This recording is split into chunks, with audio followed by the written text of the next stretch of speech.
Hello everyone, welcome and welcome back to my channel. मैं एक और नया पोटली बैग लेके आई हूँ जो बहुत ज़्यादा आजकल ट्रेंड में है और जो गिफ्ट के तौर पे आजकल हम दे रहे हैं। तो वो है ये ऑर्गेन्जा पोटली बोलते हैं इसको।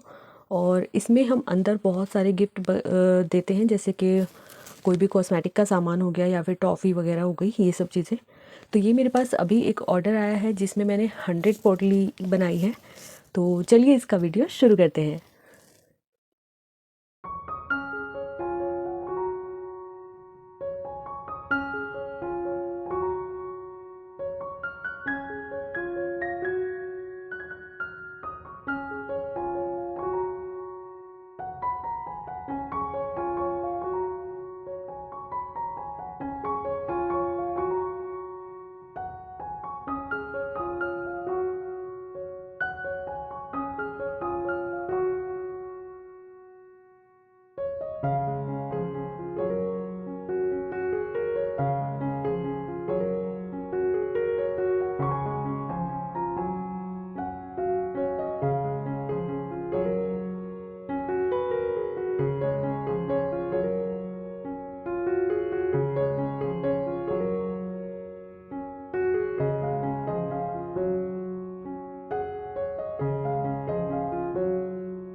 अगर आपको मेरा वीडियो थोड़ा सा भी अच्छा लगा हो तो वीडियो को लाइक ज़रूर कर देना, चैनल को सब्सक्राइब किए बिना बिल्कुल मत जाना, और मिलते हैं जल्दी अगली वीडियो में। तब तक के लिए बाय।